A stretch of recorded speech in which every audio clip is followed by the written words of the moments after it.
Hi, everyone. First, I just want to say thank you for making it and making it to the other side of 2020.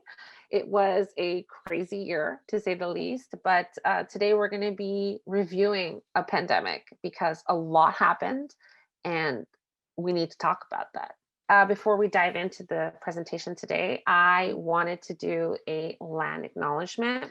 So I'd like to begin by acknowledging that apathy is boring and myself are located on unceded indigenous lands. The Kanien'kehá:ka Nation is recognized as the custodians of the land and waters on which we gather today. Tiohtià:ke, or Montreal, is historically known as the gathering place for many First Nations. Today, it is home to a diverse population of Indigenous and other peoples. We respect the continued connections with the past, the present, and future in our ongoing relationships with Indigenous and other peoples within the Greater Montreal community. So, hello again, everyone. My name is Taha. I am the youth friendly coordinator at Apathy is Boring, a nonprofit organization that is youth led. And so basically, what I do is I make sure that organizations, institutions, and government bodies, so other people who have the power to make decisions, understand that they need to include youth voices in those decisions that they're making. Before that, I was a youth ambassador for the city of Montreal, and that really sparked a huge interest in community development and the connections that we have to our communities and how they're really helping us be better people and give back to our society. Other than that, I'm also a cat and plant mom, as you can see from my plants behind me. Um, and I really, really enjoy spending a lot of time with my friends talking about policy, politics, and community, really. So, Apathy is Boring was founded by three friends who realized that their other friends didn't really participate in Canadian democracy. So, they didn't vote and they weren't interested in voting. And they thought that was a problem.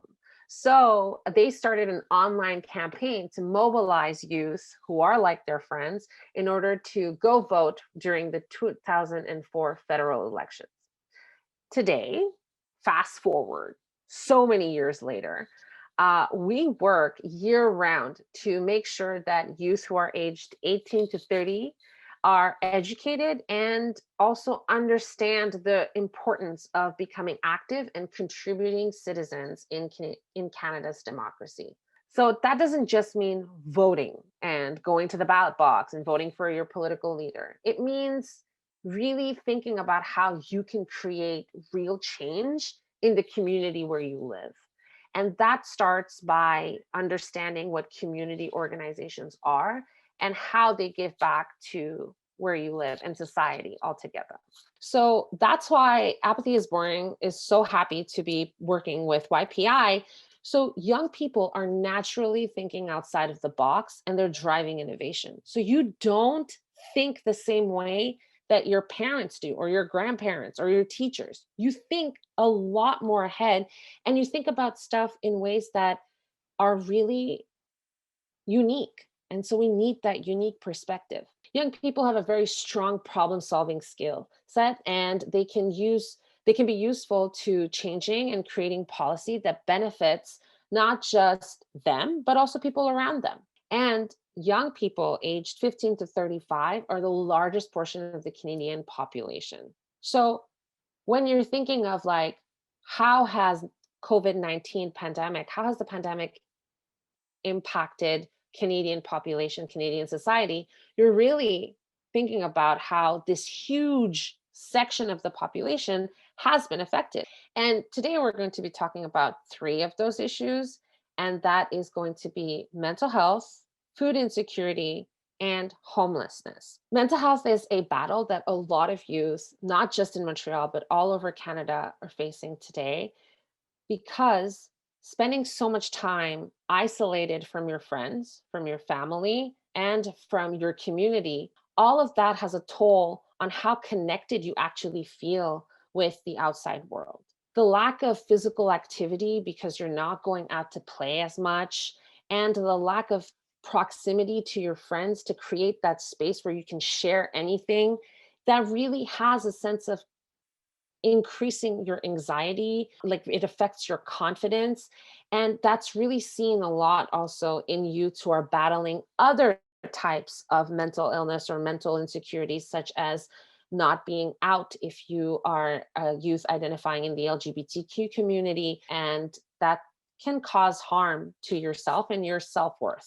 So, Project 10, that is a youth led organization working with LGBTQ youth, quote that feeling isolated is something that many members of the LGBTQ community deals with anyway, but the lockdown measures only amplify these feelings because you get that cut off of the people who you connected to the most that may not be your family members. The second issue that we're going to be talking about is food insecurity. So, food insecurity really is when you don't have access to proper nutrition, or you don't have access to buying enough food to be able to, go about your days. So, you have a lack of the amount of food that you actually need to sustain yourself.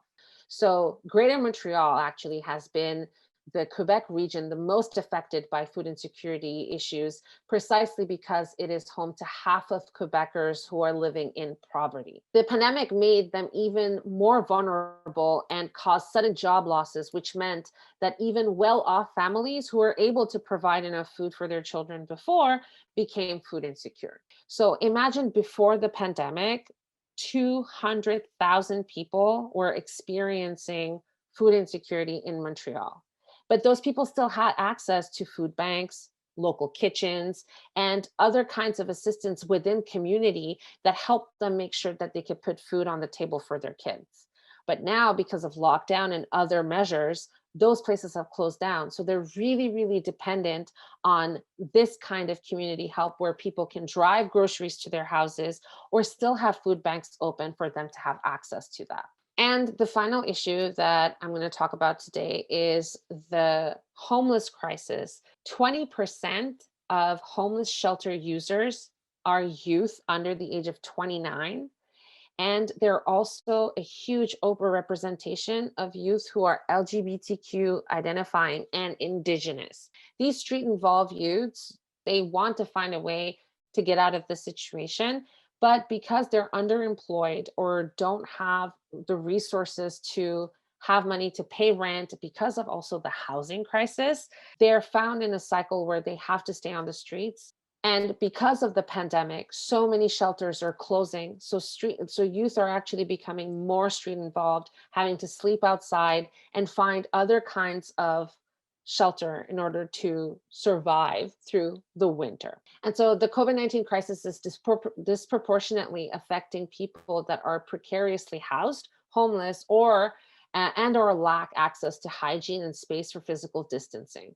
For young people, access to stable housing and supports to cope during and after the crisis is essential. So not only is it important to find creative ways to help support them now during a pandemic, but also to make sure that whatever decisions and policies and solutions we come up with help them after this crisis is done. All issues can be faced by people, by youth who have intersectional identity. So, an Indigenous youth identifying in the LGBT community can be experiencing and is probably overrepresented in a population of youth that is experiencing homelessness and therefore doesn't have access to food, and which then affects their mental health. So every issue that a youth faces is interconnected and therefore really exponentially making the issues that they face much harder on their lives. Who do they have to rely on when they are facing these issues? It's their community organization. And since a lot of these resources are needed by youth who are going through these issues, being a youth who's a part of the solution making is also really important.